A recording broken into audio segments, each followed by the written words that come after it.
Hey everyone, welcome to The Nerve. Did we have fun over the weekend with the mini Nerve, or did we not? If you haven't had a chance to listen to it yet, please head over to the YouTube channel. The minis are exclusively located over there, and we have updates.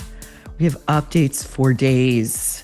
Okay, first up, a certain comic that we all collectively took to the woodshed is trying to do some damage control, and it's not looking good.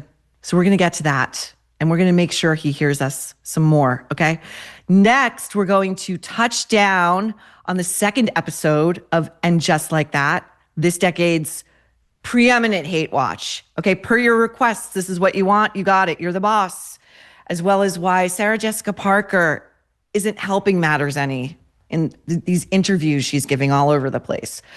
And we've got gossip queen extraordinaire Paula Froelich, who I worked with back at the New York Post. She was on Page 6 for years, and she was and is fearless.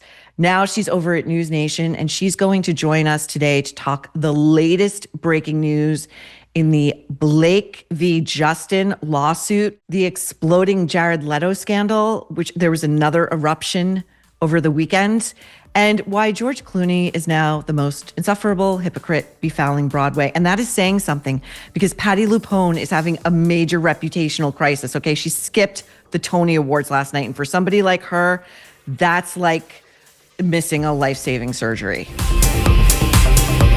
We've all heard it before. Wrinkle creams are the secret to looking younger. But according to Beverly Hills cosmetic surgeon Dr. John Lakey, that's not true. He says that most wrinkle products are nothing more than overpriced moisturizers, and some might even do more harm than good. So that's why Dr. Lakey stepped away from traditional treatments and developed something completely different, a simple at-home method that's getting major attention. His clients call it the age rewinder method because it can visibly smooth the look of wrinkles in under 2 minutes. Dr. Lakey describes it almost as like Photoshop for your face and says you might be shocked at how easy it is to use. To share this breakthrough, he's released a free video that walks you through the method step by step, no signups, no interruptions. This video has already gone viral with over 2.3 million views and thousands of glowing reviews. One said, "I've tried everything, and this is the only thing that actually worked. I look years younger." Want to see what everyone's talking about? Just go to bhmd1.com/nerve or click the link in the description. If it works for you, Dr. Lakey has one simple request. Please share it. Let's help more people feel confident in their skin. Troublemakers. Bill Maher. Bill Maher. He is feeling the pressure from us, and this is how I know. One, you guys are clearly over there in his real-time YouTube feed, giving him well-deserved shit for his ignorant, misogynistic, downright dangerous editorial about victims of domestic violence, which disproportionately affects women. And some of you have told me, you've emailed me directly to say that you're going over to that feed and that you've been writing HBO Max and to say that this guy needs to issue a retraction, which he does, and issue an apology for putting some very dangerous misinformation about what goes on in relationships that are plagued by domestic violence out into the culture. He's got a lot of men who watch him and listen to him, a lot of young men, older men. He did some real damage. And we're going to take his attempts at crisis managing this apart, because I still don't think he's really listening to anybody who knows what they're talking about. Secondly, this is also how I know, because I watched Real Time on Friday night, and as I expected, he said nothing about it. But this was how he tried to do damage control, because he had his first guest, which is a one-on-one interview, was a female. It was Whitney Cummings, who's like, she's like a B-list comedian. She's off. She's a little off. And she is a single mom now, and she's basically talking to him about how she had a kid with a guy she barely knows. So it makes it sound like she got pregnant during some kind of one-night stand. And she says, like, I'm co-parenting with somebody I barely know. Okay, so someone you want to listen to. But Bill Maher sat there and not only feigned interest in stories of her single motherhood, but asked her questions. And we all know if there's one thing that bores Bill Maher to tears, it's any talk of domesticity, let alone motherhood. Okay, then we toddle over to the real time, panel discussion. And lo and behold, instead of two men, as there usually it's two men, there's a man and a woman. So it was Jonah Goldberg, who like he and Brett Stevens, I can never tell them apart. It's like a type. It's just a type. And then Stephanie Ruhle, who is not bright. And, again, Bill really, really held himself back, because when somebody speaks to something that they're really in over their head about, or they're just not making sense, or they clearly just don't know what they're talking about, Bill is never shy about, it's like he does three things. He like slaps the desk, he rolls the eyes, and then he does the cluck. So it's like a 1, 2, 3. And he asked Stephanie Ruhle and Jonah Goldberg about the rise in anti-Semitic attacks in America. And Stephanie Ruhle leaned forward and said, in all seriousness, you know what we need to do, Bill? You know what we need to do? We need to get taxpayer money to have the federal government form like a task force or a think tank to think about ways to combat this. I mean, moronic. And Bill sat there and he took it. He took it like it was a serious thought. Okay, that's how you know Bill Maher knows he's in trouble with women. Thirdly, he went on to TMZ to explain himself to Harvey Levin and the indignity, because the great Bill Maher didn't get just a one-on-one. He was reduced to a panel discussion. And you'll see his head in these reels, like in the beginning reel especially, you'll see his head is the size of like a postage stamp in the lower right-hand corner. And then there are two other panelists that I don't even recognize, which means Bill was forced to consort with non-celebrities. Okay, that is a real punishment for him. So Bill zoomed in from his, I would call it like his like scuzzy granddad's man cave at Club Random to explain how now when I say we, I mean definitely you, me, and all the troublemakers, because we're the only people pushing back like this. We're the ones who got what he said on his own show in a monologue that he allegedly writes himself. That real-time editorial is apparently Bill Maher has the final sign-off, and he's allegedly the writer of it. So we got what he said all wrong, how we're too lazy and stupid to understand what he said, and why women are still to blame. We begin. I was fascinated by your editorial, essentially saying that women now have agency. Women have the ability to leave an abusive relationship. And Cassie essentially made a deal with the devil that if you want a #1 hit, you have to do certain things to get it. It's your call whether you want it or not. In her case, freak-offs, which you say the text show she was enthusiastic about. Is that a fair characterization of what you're saying? Not completely. I wasn't saying that those texts that she wrote were sincere. I don't think they were. I don't think she was enjoying the freak-offs. Oh, so that's not what he said? Let's roll tape. If you're Me Tooing someone, it doesn't help your case if you texted him, "Me too. I just want it to be uncontrollable." If you want us to think you weren't always ready to freak off, don't write, "I'm always ready to freak off."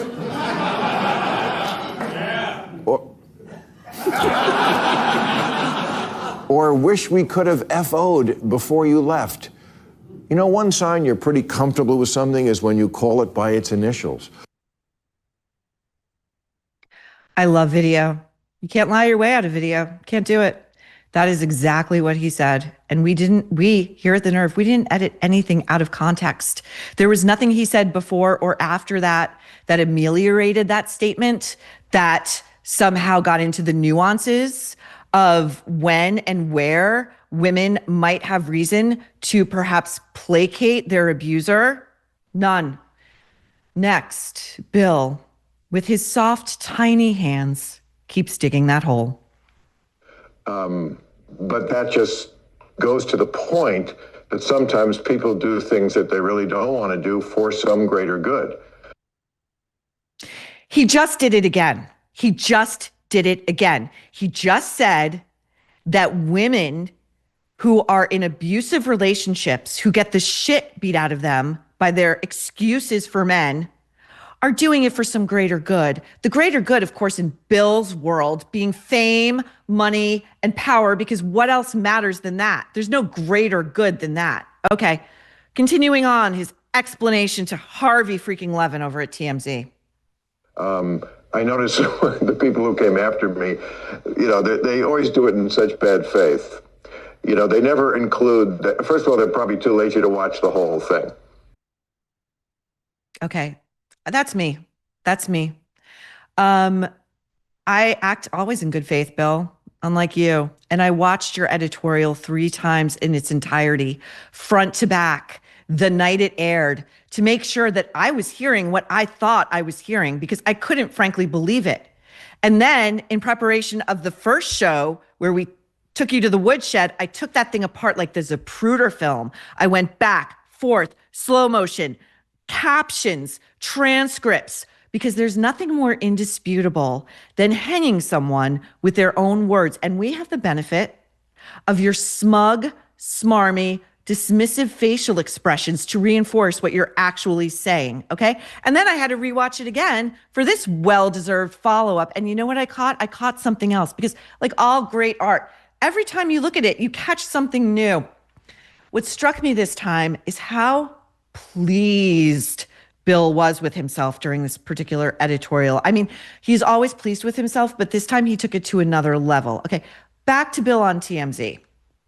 I went to great lengths to talk about how I completely understand how women would, as counterintuitive as it is, or as it seems, write a complimentary text, for example, or email to an abuser after they were abused, because especially before the Me Too movement, not that things have changed completely, but they've changed a lot, which is a big point I was making. He went to great lengths. Again, we're the idiots. Tell me, Bill, how this squares with your new rule regarding victims of domestic violence. Take a look. But a lot has changed. Cosby and R. Kelly went to prison. Harvey Weinstein is going to die in prison. Larry Nassar is serving 175 years. Jeffrey Epstein was murdered in his jail cell by Hillary Clinton.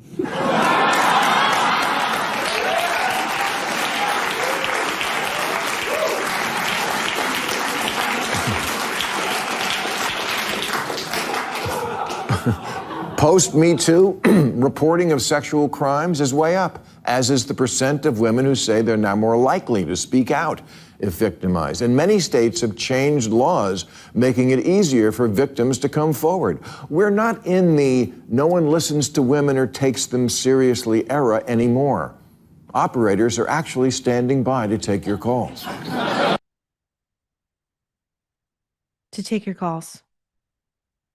Funny.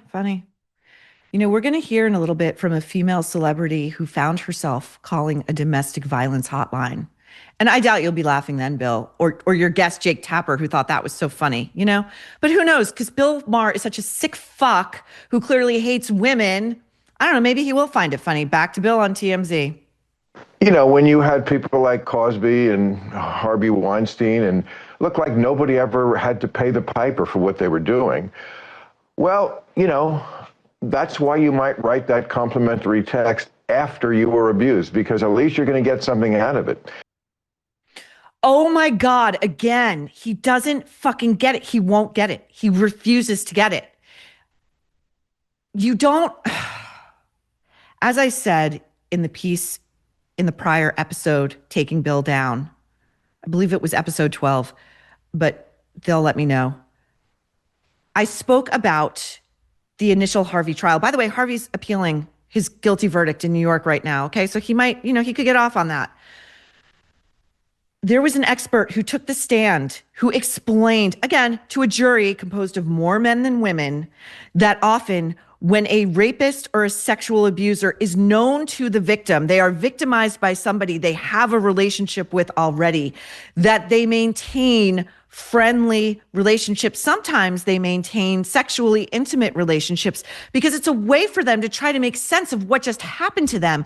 They've been assaulted by somebody they once trusted. It's not, but listen, I think a lot of this is Bill's own fucked up, warped view of the world. He's been in Hollywood way too long.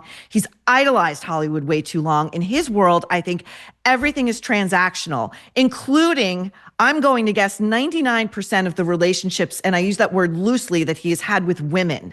It seems like everything in his life is transactional. So he thinks that's how the rest of us are working it out in life in general. Okay, let's go back to his little crisis management attempt on TMZ. But let's live in the world, the year we're living in is something I say a lot. And, those guys are in jail now. A lot of people went to jail. A lot of other people can't even show their faces.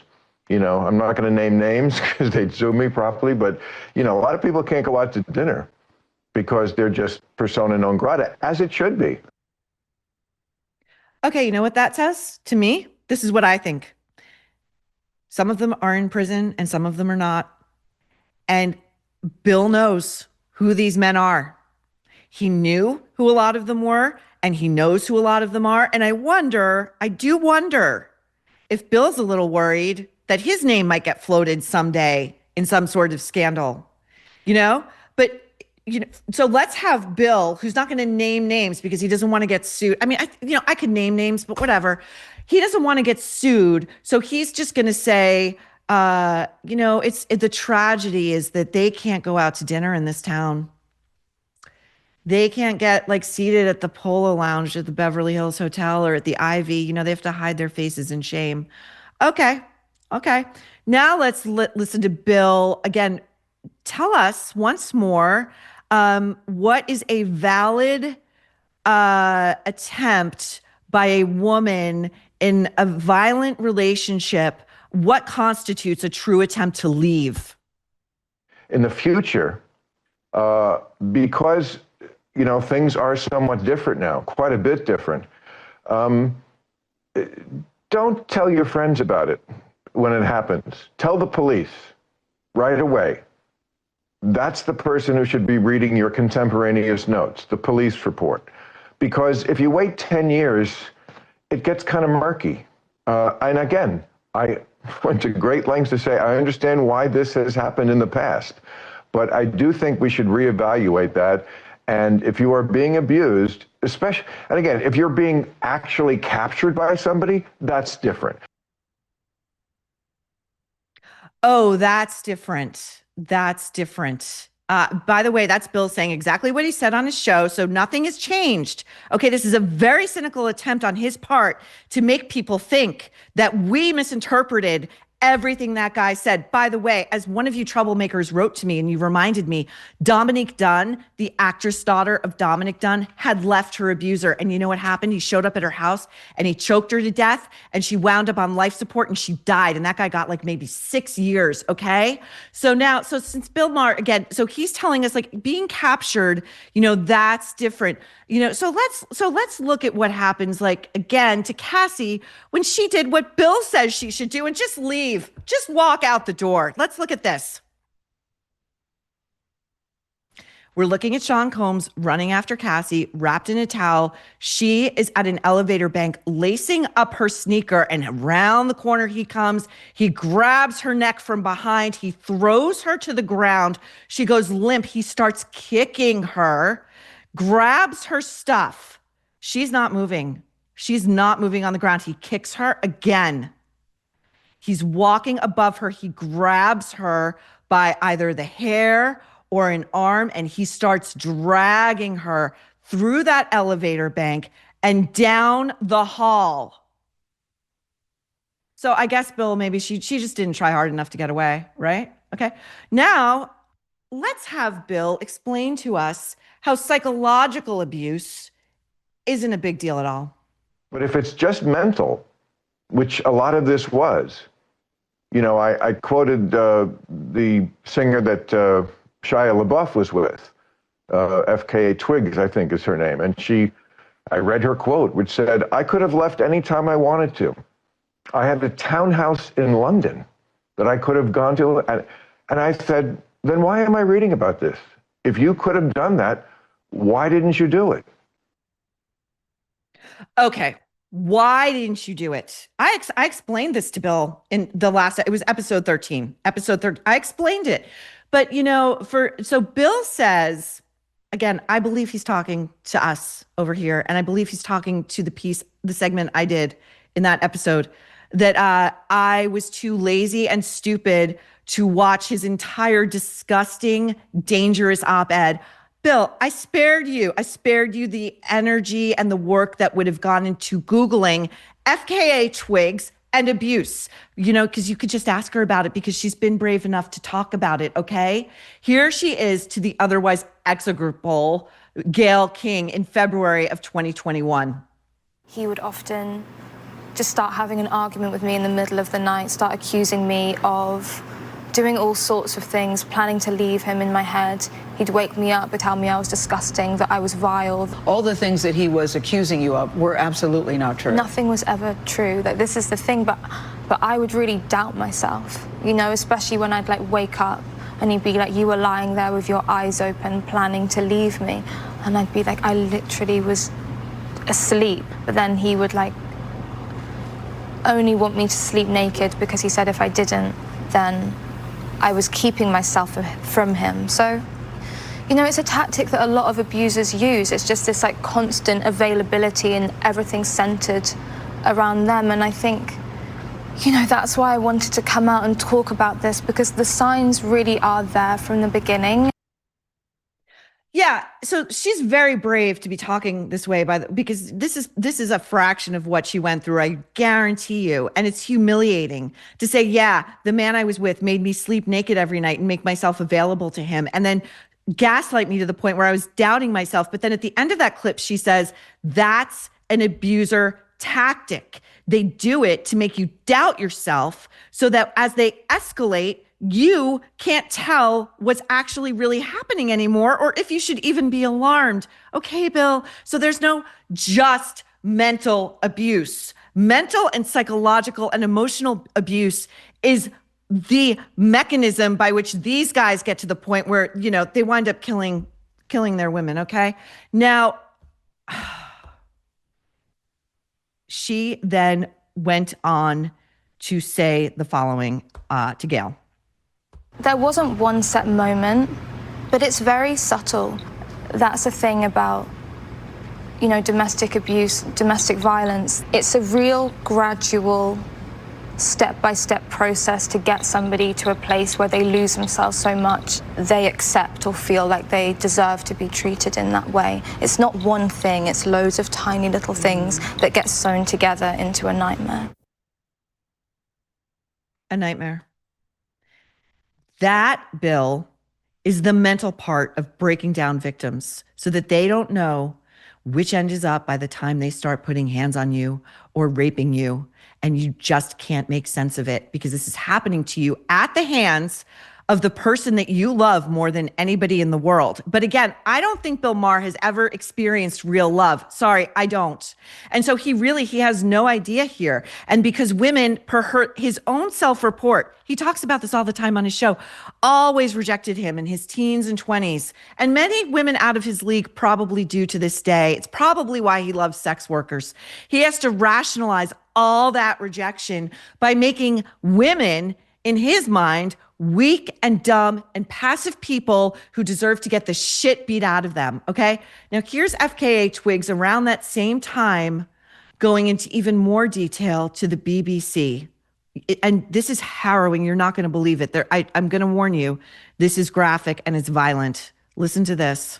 After the incident driving back from the desert where he was threatening to crash the car unless I said I loved him and ended up basically strangling me in public at a gas station, and nobody did anything. That was a really low moment for me because I felt like I would never be believed. And there were bystanders at the gas station who saw what was happening and didn't step in.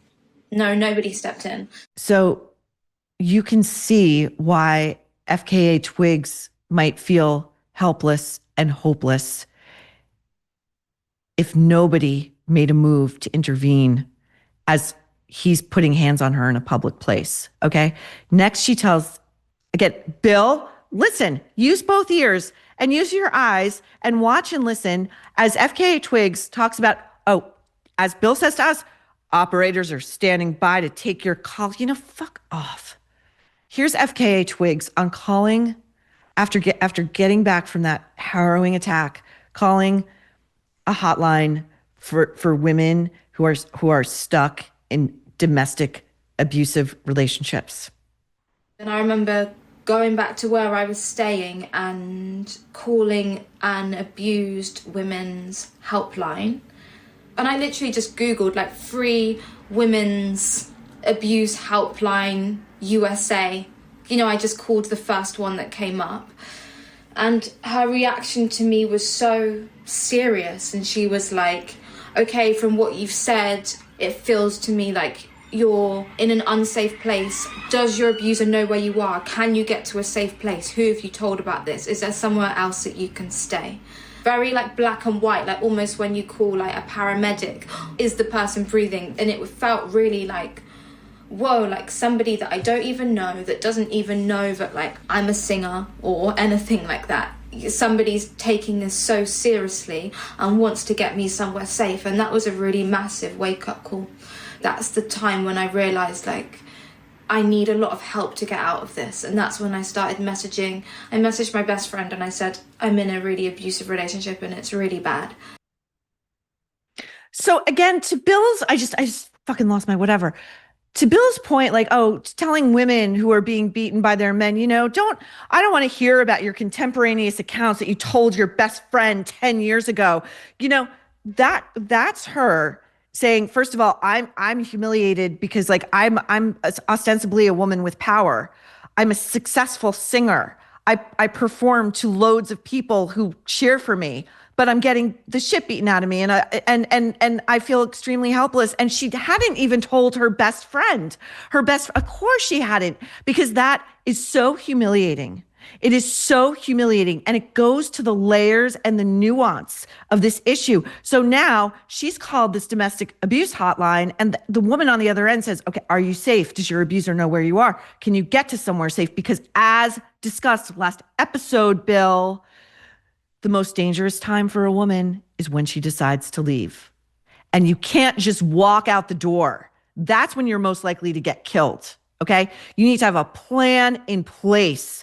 And, you know, again, the cops, oftentimes the stuff isn't taken seriously. Okay, so anyway, here's FKA Twigs on what she goes and she gets a therapist. And here she's talking about how long it still took her to get out of this relationship. And watch at the end here, because there is a statement from Shia LaBeouf, who denied this shit for a while. And well, you know, you can only lie about this stuff for so long. Watch this.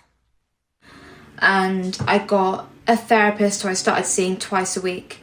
And I think about maybe a few months after I started that process, I was able to leave for good. I knew it wouldn't work. It was more just like, for me, I had to spend a lot of time before I could leave, just trying to gather enough of myself together so that I knew when I left, I really wouldn't go back and I wouldn't give in no matter what he did.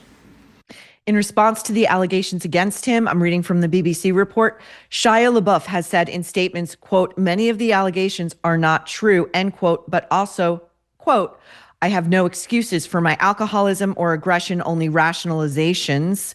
I have been abusive to myself and everyone around me for years. I have a history of hurting the people closest to me. I'm ashamed of that history, and I am sorry to those I hurt. There is nothing else I can really say. Well, Bill, you owe women everywhere a retraction and an apology. And to the troublemakers out there, I say keep going. Bombard HBO Max, bombard Bill Maher's YouTube feed, bombard Bill Maher and his reps, and make it clear that this is the only outcome that will be acceptable. David Zaslav, the head of HBO Max, cares about one thing, and that's money. So if he starts shedding subscribers over this shit, there's going to be some real trouble. Keep going, my troublemakers. Next up, follow-ups on Michelle Obama. More sunny stuff, right? Michelle Obama, that optimist over there, who I really think one of her next guests on her pod should be Greta Thunberg. I think these two, again, they're like minds, okay? And we're going to take another whack at And Just Like That. Back in a minute. Introducing A Warehouse, your one-stop shop for unique premium home goods sourced exclusively from small businesses. In a world where nearly everything is mass-produced, A Warehouse is doing things differently. They're committed to preserving traditional craftsmanship and directly supporting the makers behind the products by offering a curated selection of these expertly made goods. With a strong focus on American-made manufacturing, over 75% of their vendors are based right here in the U.S.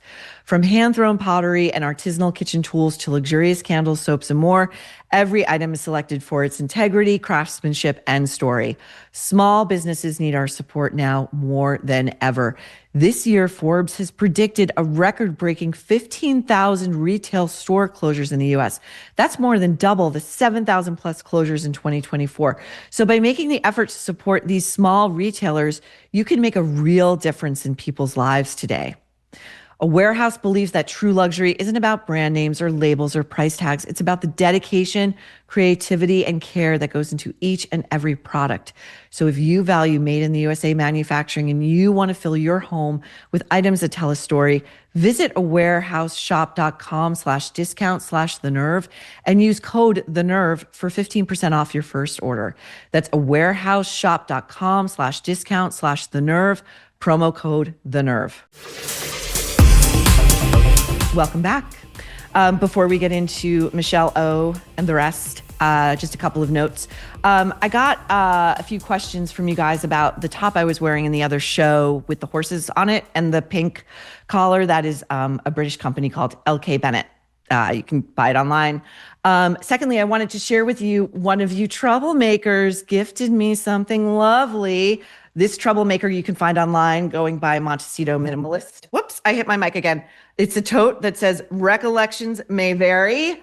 I have been using it to bring you all these most important materials. Okay, Michelle Obama, before we get into this soundbite, which I just want to play because it's hilarious. There's an email from a troublemaker. I don't know if you want to be named, so you'll recognize yourself. I think I figured out the Michelle Obama thing. This marriage is on the rocks and she is panicking. As much as she kvetches about the years in office and how she hated the hoopla, which we all know she loved it. I think she loved it. So does this troublemaker. I think she loved the adoration. She bangs on about her annoying husband because she is well aware that it is he who is beloved. Bang on, troublemaker. And without him, she's only famous. For him, I think the pod, the book, the interviews are all to stake her claim before they part ways. You know, as the alpha in their relationship, she cannot stand that he is the favorite. And with every flop of hers, that injustice cuts a little deeper. I love it. I think you're right. Okay, let's listen to this piece of hilarity. So I'm at this stage in life where I have to define my life on my terms for the first time. So what are those terms? And going to therapy just to work all that out. Like, what happened that 8 years that we were in the White House? What did that do to me? Yes. Internally, my soul, we made it through. We got out alive. I hope we made the country proud. My girls, thank God, are whole. But what happened to me? Right. Right? Right. And going through therapy, you know, is getting me to look at the fact that maybe finally I'm good enough. Oh my God, you guys. we made it out alive.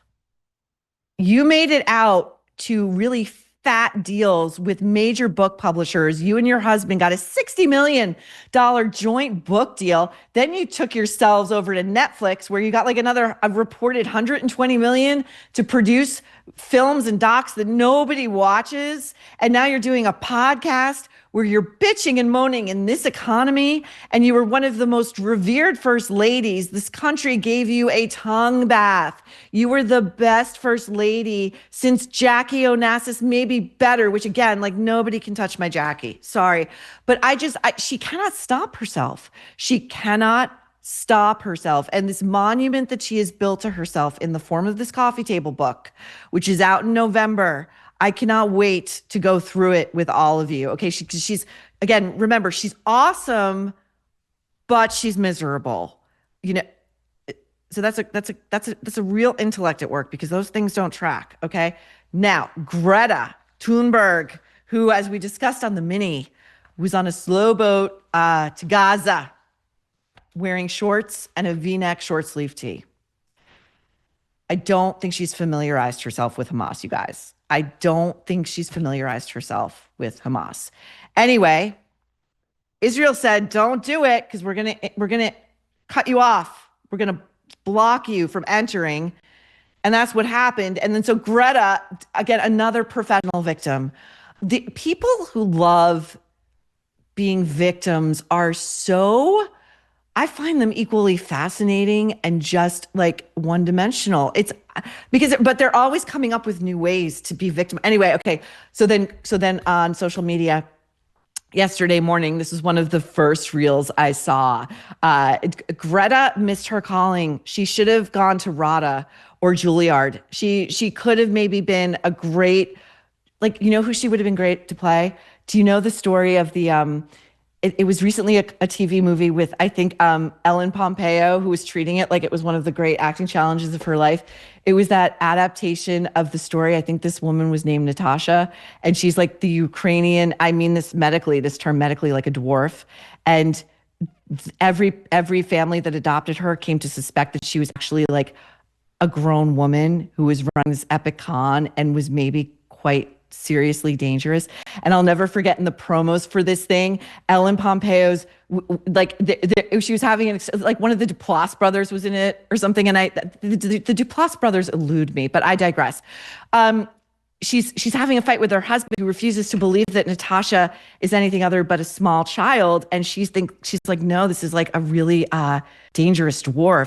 And Ellen Pompeo whispers the unforgettable line of dialogue: she has adult teeth. Okay, she has adult teeth. You can't fight science. Okay, but anyway, so Greta could have done that role. I think she could have done justice to that role. But anyway, instead she'd rather play an agitator on the world stage. Here was her update after the Israeli forces interrupted her pilgrimage. My name is Greta Thunberg and I am from Sweden. If you see this video, we have been intercepted and kidnapped in international waters by the Israeli occupational forces or forces that support Israel.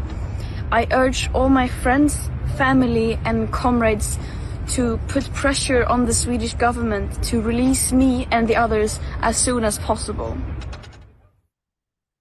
Okay, this is not a kidnapping. If only, as I said, Hamas would have lost their minds over this one. This would have been a captive like no other, you know? And trust me, Hamas would not let you like blast your shit out to Instagram, okay? It turns out that the Daily Mail ran these amazing photos of Israeli forces feeding Greta and her cohorts Sammys and water, okay? They got sandwiches and water. Now, for causing the trouble they're causing, they are reportedly going to make Greta and her little team there, her little posse, watch the 43-minute long footage that the IDF put together of the attacks of October 7th. Now, I've seen this footage. The Israeli embassy here in New York City was screening it for journalists. This footage has never been publicly released. You had to be a member of the media or you had to be a member of the government to see it. And I didn't want to see it. I had to see it. Do you know what I mean? Like, I felt morally, if I'm going to be writing about this, I had to watch it. And I remember going up there. It was like maybe 2 months after the attacks. It was cold. It was New York City, and the layers of cops you had to go through, and the layers of security you had to go through to get up into the embassy with all these protesters outside, and you're put in this windowless room. And I'm going to describe a little bit of the footage to you so you understand, because whoever put this together, whoever edited it, is a genius. And you get it puts you. So the first scenes that you see of this footage is that morning, and you see it's footage taken from inside a car, and the car is driving down like a 2-lane highway, and you, the viewer, quite literally are in the driver's seat. Okay, you don't see the driver or the passenger. You're just literally in the driver's seat. And this car is driving along. It's a regular morning where people are going to visit family members or go have brunch or go shopping or whatever they're doing. And suddenly there are these cracks in the windscreen, just cracks. Like boom, and you're like, what the fuck that? And then you realize it's bullets, it's gunfire. And then you come up on these tanks and these armed men, and they're just shooting and shooting and shooting and shooting. And then you start seeing all these cars just going off the road, like in a movie, like they're just like going off the road. And then you see Hamas go and like pull these bodies out of these cars and start mutilating them. And then if I recall correctly, and I thought this was so smart, they cut to the kibbutz, the attack on the kibbutz. And the first thing you see, and they used a lot of the body cam that Hamas terrorists were wearing because they were recording this for their own perverse enjoyment. And trust me, there's something almost sexual about the ecstasy they take in this stuff. And the first thing we see is a barking dog, a dog that knows something has gone awry. Like these are not, this is danger. And I swear to God, there were people in this room from every outlet, like the most liberal outlets, and you could hear them go, oh my God, because you can do whatever you want to human beings, but you harm a dog and you're a monster. And that was so smart of whoever edited this film to show the dog first, because the dog is shot to death. And then we see them go into homes, and we see the father of these two young boys rush them in his underwear. He's only wearing like underwear out to like a shed where Hamas follows them, and they throw a live grenade in, and the father is killed, and they go off, and the two boys come out, and they're in the kitchen, and they're in utter shock, and one of them completely realizes like their father is dead. Like it's amazing that he had the wherewithal to comprehend exactly what was happening, and it goes on and on and on and on. So I'm just going to say, Greta, this is what you deserve. Okay, you will never unsee that footage. You will never unsee the atrocities visited upon animals and people that you will see. So enjoy it, sweetheart. Okay, now on to something much lighter. It's something of another horror show. And just like that, the latest episode. Okay, I'm just going to recap briefly. Carrie's living in this like $40 million Gramercy Park house, and she's got this pastoral garden in the back, just like every New Yorker has. And she's using it to write her old-timey book that takes place in like the 1840s, because now she's like truly losing her mind, and she thinks she's like a Victorian era lady, and her lover is like not just like jerking off in a pickup somewhere in like the fields of Virginia, but I don't know, maybe he's off doing something of great import, that is causing him to be so far away from her. So she's writing, and she's wearing like her $1,200 shoes, as one does. Just like, trust me, any real writer, you're in your most comfortable clothes because you don't want to think about how you feel. You want to be able to just have your head go where it's going to go. Anyway, a mound of rats come out. And of course, so this is another, I think Sarah Jessica Parker may have it in her contract that she's got to have at least 3 squeals per episode. I think she thinks it's adorable when she squeals. It is not. It is the exact opposite. And so apparently they were real rats, I guess. I guess these were not, AI rats. I guess we're still employing, animal extras, what have you. And so, there was this theory that came up in the last episode when we talked about the premiere, where I posited that Michael Patrick King may be that type of dangerous gay man who actually really hates women. He pretends he's an ally, but he really hates women. Now, I think I'm right. And I think you troublemakers who think the same are right too. Listen to Sarah Jessica Parker talk about that scene. Yeah, I never had rats in the apartment, but we do live in New York, and I am genuinely, that is not why Michael Patrick wrote that, but I really am very, very, very scared of rats. So, I think if I were, I'm a prosecutor in my mind, that would be Exhibit A. He's fucking with her. He's trolling her. Secondly, so Aiden shows up out of the blue in Carrie's house, and she turns around to see him standing there, and she screams again, another shriek. But this is treated in the show as a very cute, romantic gesture. I assure you it is not. And this is the kind of stuff that infects the culture and infects the way women are talked to by men about what they should deem appropriate. I don't care if this guy is your fiance or your husband, showing up in a house without announcing yourself so that you as a woman are taken aback by the sight of a man who is twice your size, who is suddenly in your house, is terrifying. That is not a romantic gesture. Okay, so then they have their moment together, and then they sit in Carrie's extremely tiny kitchen. None of this makes any sense. And she's got this little tiny half table that's affixed to the wall. Again, we're just an 800-year-old woman in our tiny Victorian kitchen, and she's got a piece of toast on the windowsill, and she's just so dainty. And Aiden is telling her the rules of engagement for her texting him. Okay, so this is Sarah Jessica Parker in The Guardian. I think this just came out this weekend. Oh, my favorite headline. I'm just going to hold it up. I've been crucified, Sarah Jessica Parker. I've been crucified. Okay.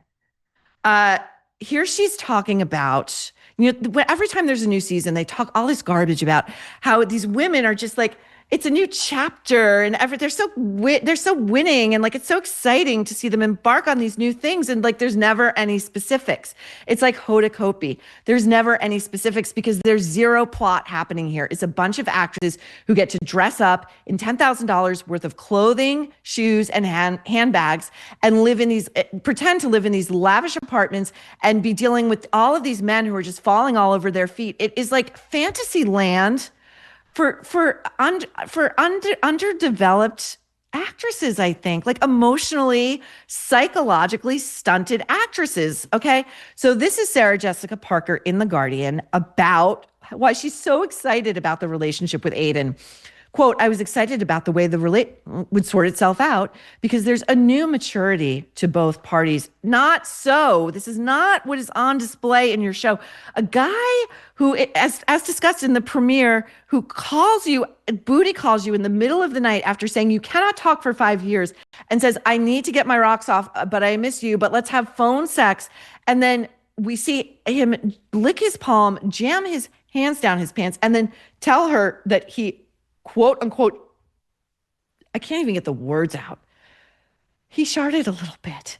And she's saying this is a grand romance for the ages. Okay, this is how out of touch she is.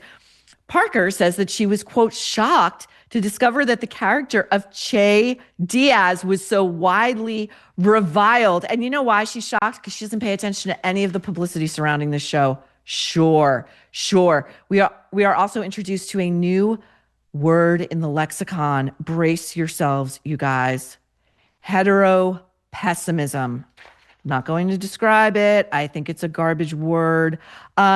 She also says that, so the crucifixion, I was raised Catholic, I should know better. The crucifixion of one Carrie Bradshaw. I would like to ask any of you artists out there who work in mixed materials, it's a nerve challenge. I would love for someone to come up with a Carrie Bradshaw nailed to the cross. I dare you. I know someone out there can do it. we're creating sort of a little bit of an art thing happening here. We'll clue you in later.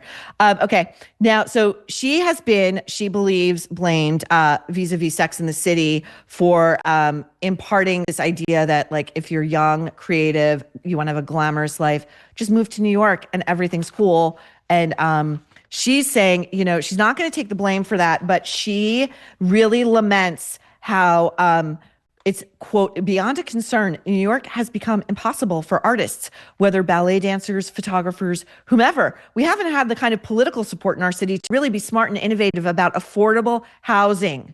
Okay, this is a woman who, within the past few years, put one of her 3 townhouses on the market. Okay, these townhouses in Greenwich Village are extremely covetable. They're coveted. They are rare. They are multi-million dollars, just cost of entry, $12 million.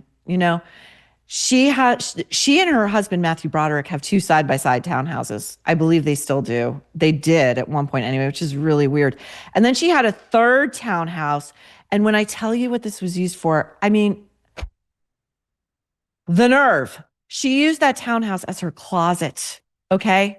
Her closet. And then when she put it up for sale, the Robb Report ran a huge story about how she used this multi-level townhouse as her freaking closet. So she wants the taxpayers of New York City, who are already overly burdened, to figure out a way to foot the cost for young creatives to live here. I don't know, Sarah Jessica, maybe you could put up some of those like strivers, hustlers that you love in, one of your empty townhouses. Okay. Anyway, as always, very cathartic, very cathartic. Next up, we've got gossip queen Paula Froelich to help us wade through some more celebrity muck, mire, scandal, and we are cleaning out the swamp. But again, before we go to break, a quick friendly reminder, keep your emails coming. Send me your thoughts, your ideas, your feedback, your questions. Send it all to me, Maureen at devilmaycaremedia.com.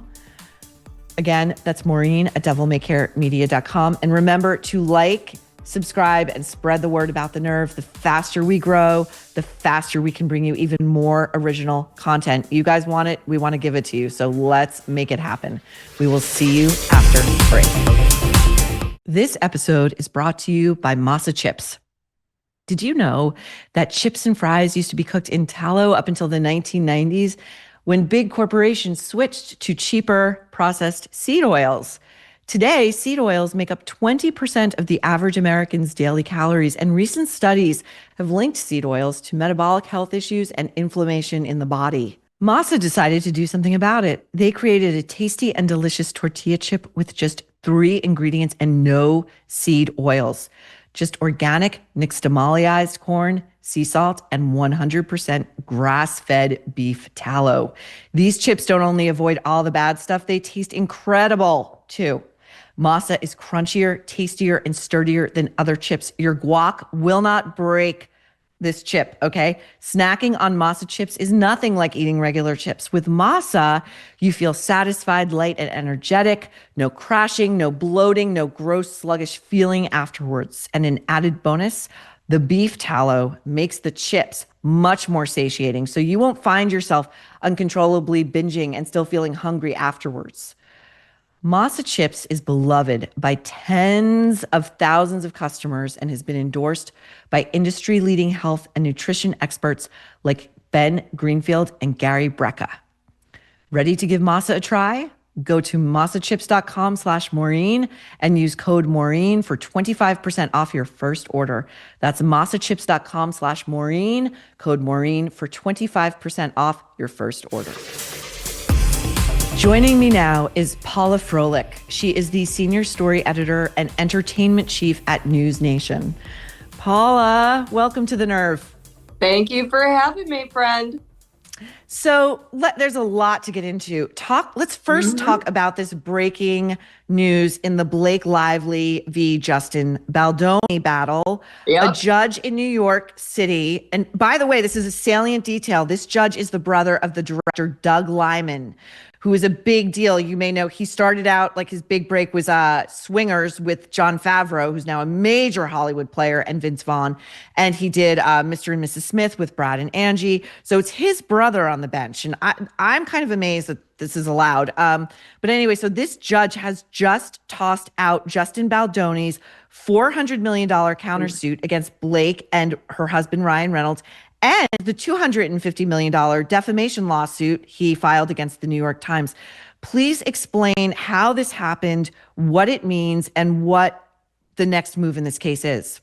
All right. So I'm not shocked by either of them, actually, to be fully fair. The New York Times lawsuit, that was never going to stand. It just wasn't. Why wasn't it going to stand? Because they had, their sources were correct. They had all the documentation. They did give very short time for response, but it's a little like looking at CBS and the Trump thing, right? They're like, oh my gosh, you edited Kamala. Well, you had to edit Kamala, right? We'd still be here if that unedited tape wasn't there. However, the New York Times technically did the job they were supposed to do. They got an exclusive, and then they ran with it. So that, and in America, it's defamation. You have to really prove a level of intent, like an intent to destroy somebody's reputation, 100%. Not just doing your job. And,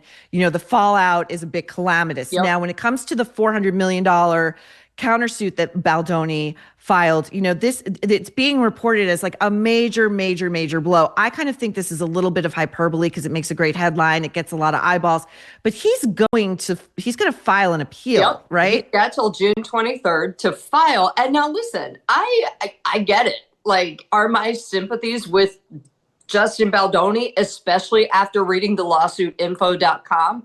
Oh my gosh, yes. Anyone who's ever been bullied in their life has sympathies after reading that, and ever dealt with a mean girl, the mean head cheerleader, you get it. But at the same time, legal experts all along have been telling me it's rough. It's going to be a rough case for him, and it's probably going to get thrown out. And I was like, wait, why? How can that happen? And again, it goes back to defamation. However, and he had also had one thing that really impinged on him saying that she bullied him into, getting what she wanted, right? By saying, I'm not going to go market this movie if you do this or that or that. And they're saying, well, that wasn't in the contract. So technically, I get it. However, June 23rd, he has time to file for tortious interference with a contract. So we go back to all the things that we saw in his lawsuit of her saying, well, if you still want another actress, you could do that. Just the really kind of subtle power bullying moves, that we all saw, and we all just got a real bad taste in our mouth. Yeah. I mean, the issue for him is going to be he has to refile because now her lawyers are going to go after him for damages and legal fees. Oh, my God. He clearly does not have. I mean, this case is clearly going to be with us for a very long time. So it ends with us. Will never end with us. We will be talking about this forever. There will be university classes on this. There really will. I think it'll be a legal case. I think it'll be a media studies case. I think it'll be a feminism post-Me Too case. I mean, you can come at it from PR and marketing, because no matter what, at the end of the day, Blake Lively's reputation is in tatters, and it's crisis management. Yeah. I mean, the Taylor Swift dumping, forget it. It doesn't even matter what happens in court. Taylor Swift is judge and jury in America right now. So Taylor dumps her, she's out. I think Taylor was like, I'm done with this messiness. I got to get out. And also, by the way, who the hell thinks it's okay to blackmail Tay-Tay? Just FYI. Well, allegedly. We don't know for sure. Okay, so I want to get to this Jared Leto story that broke over the weekend, which was really, I know you're you're a media person and you used to work at Page 6 as well. And so all of this is really familiar to you. But I think for anybody outside the media, this did kind of land like a bombshell. Now, the Post reported it on Sunday, and the photo editing is, as ever, brilliant. This is genius. The Jared Leto photo. But, you know, I want to say, you know, he's been accused by 9 women of having inappropriate relationships with them when they were minors. And this has been the line on him. Mm-hmm. Everybody's known this for years and years and years. That Jared Leto allegedly likes very young girls, teenage girls, and then he gets with them and he causes them a lot of pain in having sex, that he can get violent, allegedly. And I just want to say, before we get into this conversation, there was a Law and Order SVU years ago. And this character, it was a movie star, and it was believed to be a mashup of Shia LaBeouf, who we talked about at the top of this show, James Franco, who has since been canceled, and Jared Leto, okay? And it was about a movie star who liked teenage girls and was violent with them. And in this SVU, he actually killed one of them, okay? So we've got all this new reporting. But first, before we get into this, Paula, I want to take a look at Jared's very famous Suicide Squad castmates talking about the disgusting quote unquote gifts he gave them. I believe there were reports he was leaving these things in their trailers for them to find while filming. Let's take a look. Now, how about the gifts you gave everyone? Rats, bullets, a hog. Where did that come from? Don't forget the anal beads. Who did you send anal beads to? The used condoms. You did not. Yeah. I mean, it was. Step back, Frank. You can't just say use condoms and we're just gonna forget. I know it's a family show, but we can. Don't worry. We can educate people here. At least they were used. Who did you send used condoms to? Oh, everybody. Maybe they didn't want to tell you, but no. I mean, I did a lot of things to create a dynamic, to create an element of surprise, of spontaneity, to really break down any kind of walls that may be there. I mean, the Joker is somebody who doesn't really respect things like personal space or boundaries. Jared psychopath hiding in plain sight under the guise of acting. What do you say? This is Will Smith. You know, you say Jared has gone full Joker. Jared, he went full Joker. What do you do? So many weird things. I can't even begin to tell you the weird things I got. What did you think? I mean, by that point, I kind of felt like I knew the Joker a bit, so it wasn't as alarming. But yeah, there were many instances where I didn't know what to expect. There's a number of gifts from Jared. Okay, what he's things I don't like to talk about. Tell me, he sent people used condoms. Yeah, he sent used condoms and anal beads, sticky Playboy magazines. Bullets, rats, allegedly, used condoms. He's saying this out loud, anal beads. And the reporter on the carpet's like, you're joking, right? He's like, no, I'm not. And sticky Playboy magazines. So you're telling me that nobody in Hollywood knew about this guy, Paula? Listen, we all knew. I was doing Page Six from 99 to 2009, and we always knew he was a little off. Remember way back when he was like dating one of the Olsen twins, who, by the way, the Olsen twins have always looked 12. They will look 12 at 904. Yeah. But, you know, he always had this predilection for hanging out with young girls. Now, so does someone like Leonardo DiCaprio, but they're all 25. They're 20 to 25. They're not. Yeah. But this is we're not even talking about. No, I mean, he even had director James Gunn basically accuse him publicly of it. You know, of what? James Gunn accused him of what? Yep, I got him right here. Hold on, James Gunn basically said, Jared Leto likes him young. Or wait, no, that was one of my articles where we said Jared Leto likes him young. But James Gunn, who's the Guardian of the Galaxy director, posted in 2015 accusing him of sleeping with underage girls. Then he deleted it. Later, he's also commented several times on it. I mean, it's almost like this weird, well-known secret. But, you know, people like Jared Leto get away with it because he's like, well, I'm a method actor. You know, we all know method actor is just, you know, covers a lot, if you will. But Right. it's Now, also hilarious that he could send all these gifts, and then you have someone like Blake Lively accusing Justin Baldoni of sexual harassment, and you're like, wait a minute, what did he do? Did he send you a sticky Playboy? I no, okay, a used condom? I'm not sure. Well, the thing about this though is like I feel like these guys are always hiding in plain sight.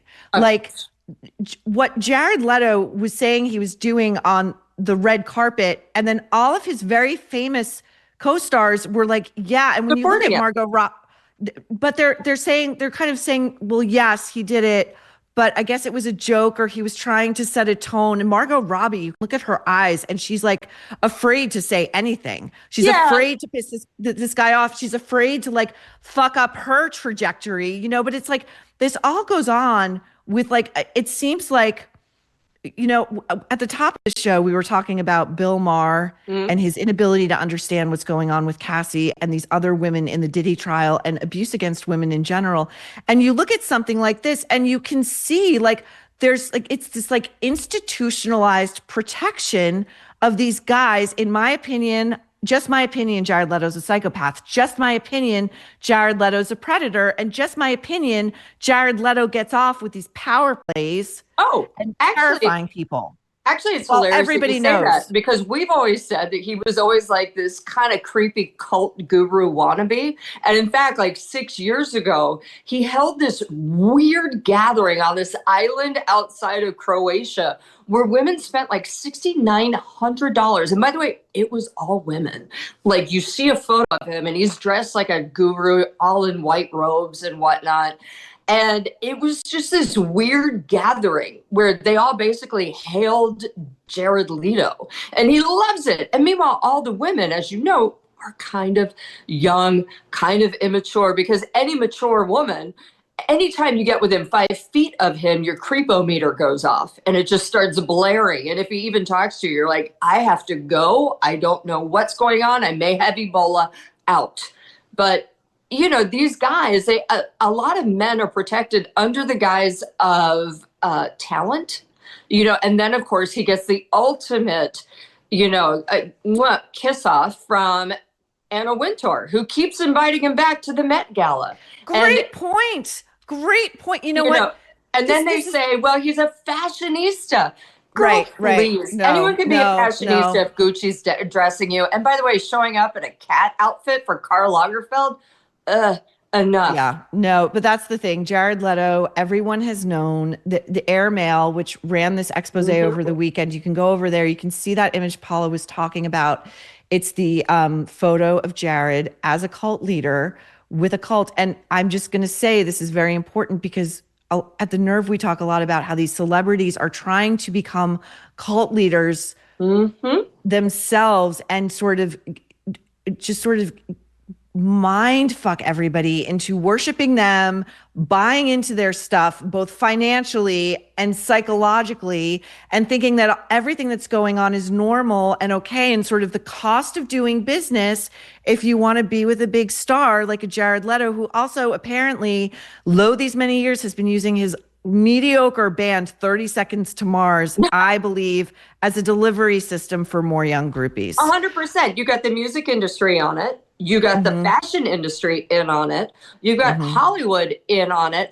And it's all really a circle jerk of his own ego, which we see quite a bit in Hollywood. It's like we were, you know, there's this gaping maw of need that could only be filled by adoring fans. And there's a lot of people like that out there. And he's just the latest one. Now, I do have to say, the latest allegations, they are creepy. Do I think he, in my opinion, is a predator? Yeah. But also, I have to say, 16-year-old girls, where the hell are your parents? You know? Well, you know, this is 16-year-old girls who are looking to get the approval and get, you know, some sort of sexual relationship going with a guy like this. Like their parents are probably not paying attention. But exactly. A lot of the parents aren't. Like that article that we wrote back in 2005 about how he likes really young girls. And we were saying it because he would go to all these modeling agencies and want to hang out with these underage models. And you're just kind of like, okay, again, where are your parents? That's what, James Franco was allegedly doing over at NYU under the guise of teaching acting classes, getting Method these acting girls, right, who are desperate for, their own careers to get going and are probably very flattered that a very famous, respected actor thinks they may have talent. 100%. So the whole thing is just a mess. But unfortunately, I have to let you go. That's all the time we have on this one. No. Thank you, Paula, so much for coming on The Nerve and sharing your hard-won insights. Thank you. Now, finally, we are going to get to George Clooney, who has been cosplaying as a journalist these many years. Now, my theory about this, and he just wrapped up this show that we're going to get into, that was this Broadway show that was aired live on CNN over the weekend, and they treated it like, it was the second coming. My theory about this fetishization of journalists and journalism and his estimation of what journalism should be, I think it's down to his daddy issues. His father was an anchorman, I think, at like a B-level, C-level market. Like he never became like, a Walter Cronkite. He never became like an Edward R. Murrow, but he clearly adores his father and wants his father's approval. And I guess becoming a major movie star wasn't going to cut it. So we're constantly toggling back and we're playing legendary journalists. And then we're giving interviews to journalists telling them how they should be conducting their professional business. And these guys, it's always these guys who are interviewing him, whether it's like Lawrence O'Donnell, the insufferably smug Lawrence O'Donnell over at MSNBC, who's like, posting constantly pictures of himself with George Clooney. Like, I know George Clooney, I'm friends with him. Look, or Martin Sheen. It's like, just be a fucking journalist and stop name dropping all over town. Or, he sits with 60 Minutes and, these like middle-aged men are like enraptured by George freaking Clooney, who is an actor who memorizes lines and stands where he's told to stand. Okay, so anyway, CNN on Saturday night aired one of the final performances of Good Night and Good Luck, which is George Clooney. He co-wrote and he starred as Edward R. Murrow at, the height of McCarthyism and the Red Scare. And it really is an excuse for George Clooney in character. I mean, the play literally opens and ends with him standing at a lectern, lecturing the audience about the importance of journalism and media and speaking truth to power and all of this stuff. And he's very stentorian. This thing was insufferable. Okay, first of all, George Clooney has an inner geriatric. He was born in the wrong era. He should have been born in the 1920s or 30s, so that at the time of this play, 1954, he would have been at the height of his like young adulthood, because it's so mothbally. It just smells acrid, like real, like an old folks home. It's like, he's got these torch songs and these old timey music interludes and the fetishization of just everything about that era, of the cigarette smoking, of like it's just ridiculous. And so anyway, we get a very, very stentorian, very self-righteous, a very hectoring and lecturing George Clooney, who gets to like, also there is a difference. I can talk to this again. You're about to see perhaps another acting a job I booked recently. So I can speak to this because now I'm an actress. There's a difference between acting for film and television and acting for the stage. And the cheat of this play is that Clooney is often speaking into a television camera. So he's doing his TV acting on stage, but like everything that he needs hidden is hidden by this little tactic here. And so he gets to lean into the camera like this, like he's always very serious, and he's very serious, and he's talking to you, and like what he says goes. It's the truth, which is not like if you're reporting, you report the facts and you let the viewer or the reader decide, okay, but that's not this. And the crowd in this particular performance, which I gutted it out so I could talk to you about it. This crowd, this is a crowd, this is a type in New York. They have NPR tote bags. They have subscriptions to the New Yorker. They're members at the Whitney and the MoMA. They've donated to all the right causes. They eat this shit up. They loved it. They want George Clooney. They want Big Daddy to spank them. They want Big Daddy to spank them. It's their kink. And, the New York Times promoted this play. Like, it got so much unblinking promotion from the liberal media. Look at this. Look at this from the New York Times. This was a while back. And the headline above a photo of George as Edward R. is the hero of his time and sadly ours too. Okay, so we all know what they're talking about. Okay, so here's George Clooney talking to, I think this is CNN. This is Anderson Cooper. After this play aired live, there was this panel discussion about the crisis in the media on CNN with like Brian Stelter and like Kara Swisher and just like the most insufferable people you could think of. And it's like, guys, the call is coming from inside the house. Your network is tanking and no amount of George Clooney in people's faces is going to fix it. Okay. You've got a guy on your network who pushed back until the election that anything was wrong with Joe Biden and is now out there trying to selling a book. It's like top of the New York Times bestseller list going, whoa, how did we miss that story? It's all true. How the fuck did we miss that story? So I don't want to hear it from CNN. But here's Anderson Cooper. They're probably their biggest star talking to George Clooney about, what happens when New York audiences get mouthy. Edward R. Murrow represented us at our best. He spoke in a way that we all wish we could in the right moments. I'm always in the car driving home going, what I should have said. And he kind of said it exactly the right way at the right time. And you can feel everybody move forward in their chairs. You can, by the end, this whole front row is just weeping. They're just bawling. I think they feel that they wanted a place and to be in a room together where they could hear and talk about who we are at our best. You've had people, sure, we've had breakout protests in the audience. Sure, a couple, and for both sides. We've had them yell, resist, and stand up and scream, and we've had them stand up and yell on the other side. That's okay. Do you change anything? Do you respond to that? I have responded at times, but only in character. Only you respond as Edward R. Murrow. Sure, we'll just say, well, as a reporter, I've covered protests. I am telling you, I think, just my opinion, that is what goes on in George Clooney's mind. George Clooney fantasizes that he is a real reporter, that he is Edward R. Murrow.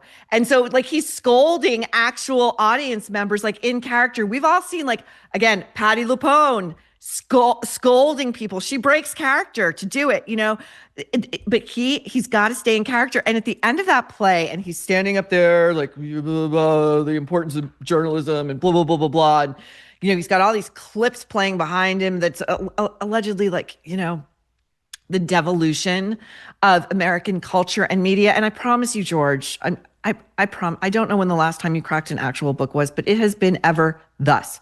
Technology changes, humanity does not, okay? But, again, the legacy media, which is having its death rattle, J-Lo's having her death jiggle, legacy media is having its death rattle, is just wanting more and more lessons out of the mouth of George Clooney, actor/journalist. You know what else he should do?